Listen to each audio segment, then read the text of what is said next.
Hello everyone, welcome back to my channel. আর একটা নতুন ভিডিও নিয়ে আপনাদের সামনে উপস্থিত হয়ে গেছে। আজকে কিভাবে আমি বাটার পাম্পকিন রান্না করছি সেটাই আপনাদের সাথে শেয়ার করব। অনেকে অনেকভাবে রান্না করে, আমি এক এক রকম করে রান্না করি। তো বাটার পাম্পকিনটাকে আমি কেটে নেব এভাবে। এই পাম্পকিনের আমি কোনো কিছুই ফেলবো না, একটা না একটা ইউজ করব। এই যে চোচাগুলো আছে, এই চোচাগুলো দিয়েও আমি ভাজি করব। এটা খেতে যে এত মজা, আমার চ্যানেলে গেলেই দেখতে পাবেন। এই মিষ্টি কুমড়ার চোচা প্লাস লাউয়ের চোচা ভাজি একসাথে দেওয়া আছে, দেখে নেবেন আমার চ্যানেলটা সার্চ করে। তো এই চোচাগুলো হয়ে গেলে আমি আলাদা করে সরিয়ে নেব। তো এইভাবে সবগুলো একটা পুরো পাম্পকিনকে এটাকে বলে বাটার পাম্পকিন। এটা অ্যাজ ইউজুয়াল নর্মাল পাম্পকিনের মতো, আমাদের দেশি পাম্পকিনের মতো দেখতে হলো। এটার টেস্ট একদম এত মিষ্টি, এত সুন্দর, মানে মনে হয় যেন এমনি ফলের মতো খাওয়া যায় কাঁচা। তো যাই হোক, এটাকে আমি এভাবে কেটে নিয়েছি, ছিলে নিয়েছি। এবার পিস পিস করে কেটে নেব, যার যেরকম ইচ্ছা। তো আমি এটা দিয়ে অনেকে ঘণ্ট খায়, অনেকে চিংড়ি মাছ দিয়ে, গরুর মাংস দিয়ে, মুরগির মাংস দিয়ে। তো নর্মাল শর্টকাটে যেটা খাওয়া যায় সেটা হচ্ছে ভাজি করে খাওয়া যায়, কুচি করেও খেতে পারেন। তা আমি যেভাবে আজকে করেছি সেটাই দেখাচ্ছি কী কী করছি। তো এইভাবে বিচিগুলো সরিয়ে নেবো। এই বিচিগুলো আমি রেখে দেবো অ্যাজ এ বীজ হিসেবে। যখন শীত আসবে তখন এটাকে জার্মিনেট করে গাছ লাগিয়ে করা যায়। তো এই পাম্পকিনটা আসলে আমি দুবাইতে সব সময়ের জন্যই দেখি, সব সময় পাওয়া যায় সারা বছর। তো আমি পাম্পকিনটা, এবং শুধুমাত্র মার্চ থেকে জুন পর্যন্ত এটা ফল, মানে অনেক বেশি তীব্রতা থাকে গরমের, সেই জন্য এটা গাছটা মরে যায়। তো জুলাই অগাস্টের পর থেকে এই গাছটা লাগানো যায়। তো যাই হোক, আমি এভাবে কেটে নিয়েছি। দেখেন কি সুন্দর কালার, মনে হচ্ছে এক্সট্রা কালার, কিন্তু না, এই অরিজিনাল কালারই এরকম, এবং খেতেও অনেক মিষ্টি। তো আমি এখানে সয়াবিন তেল দিয়ে দিয়েছি। এটা খুব ভালো লাগে নারিকেল তেল দিয়ে রান্না করলে, যেটা খাবার নারিকেল তেল।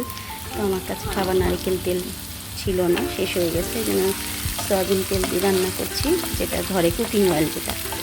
তো এর মধ্যে পেঁয়াজ রসুন, বেশি কিছু নয়, পেঁয়াজ রসুন আদা কুচি দিয়ে দেব। তো এখানে বাটাবাটি কিছুই দেব না। তারপর হলুদ দিয়ে দেবো সামান্য পরিমাণে, লবণ দিয়ে দিচ্ছি। এরপর তারপরে দিয়ে দিচ্ছি জিরার গুঁড়ো, কাশ্মীরি লাল মরিচের গুঁড়ো 2 চামচ দিয়ে দিলাম, কারণ কাশ্মীরি লাল মরিচের ঝাল থাকে না, অল্প ঝাল থাকে। আর হচ্ছে গরম মশলার পাউডার। তো গরম মশলা পাউডার দেওয়ার পর এটা একটু ভালোভাবে সর্টে করে নিব। এভাবে যখন তেলটা হয়ে আসবে তখন আমি এর মধ্যে এই কেটে রাখা পাম্পকিনটাকে এর মধ্যে দিয়ে নেব।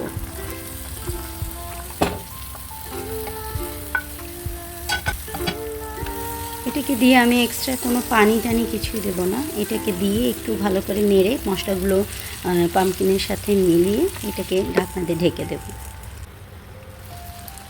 এবং এর মধ্যে কিছু শুকনো এই হওয়ার উপক্রম লাগবে আমি কাঁচামরিচের টুকরোগুলো দিয়েছি, এভাবে গোটা করে দিয়েছি, জাস্ট ফ্লেভার। এটা ঝালও ওরকম হবে না, বাট স্পাইস আপনার ফ্লেভারে আসবে, এবং ওই জন্য এটা দেওয়া। যেহেতু আমি শুকনো লাল মরিচের গুঁড়ো দিয়েছি, কাশ্মীরি লাল মরিচের গুঁড়ো। তবে আমি দেখে নিলাম যে এটা সিদ্ধ হয়েছে কিনা। তো অলমোস্ট সিদ্ধ হয়ে গিয়েছে। এর মধ্যে যখন নামাবার আগ দিয়ে আমি একটু চিনি দিয়ে নিয়েছি সামান্য পরিমাণ, আর এর মধ্যে লেবু চিপে দেবো, যেহেতু আমি এটাকে টক করে রান্না করব। যেহেতু এইটার নাম, আর একটা নাম আছে খাট্টা কদু, ইন্ডিয়ানরা বলে, পাকিস্তানিরা বলে, আমাদের দিকে বলে টক মিষ্টি কুমড়ার টক রান্না। আমার মাকে দেখেছি এই মিষ্টি কুমড়া রান্না করলে একটু চিনি দিত, প্লাস একটু লেবুর রস দিয়ে দিত। তো আমিও এখানে এটার ব্যতিক্রম করিনি, যেহেতু এটার পরিমাণ, এটা খেতে এত সুস্বাদু, তো তবুও যেহেতু টক দেব, একটু ঝাল দেওয়া হয়েছে, তো এই জন্য আমি চিনিটা অ্যাড করেছি। কেউ চিনি না খেতে চাইলে স্কিপ করতে পারেন। আর আমি এখানে দিয়েছি সাম্বার মশলা, যেটাকে সাম্বার খায় অনেকে। আপনারা অনেক ইচ্ছে করলে চাট মশলা দিতে পারেন, আমচুর পাউডার দিতে পারেন, আবার অনেকে রসম পাউডারও দিতে পারেন।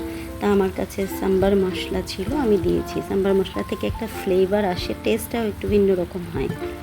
তো হয়ে গেল আমার এই টক মিষ্টি কুমড়া রান্না করা, বাটার স্কচ রান্না করা, এটাকে বলে বাটার স্কচ বা বাটার পাম্পকিন বলে।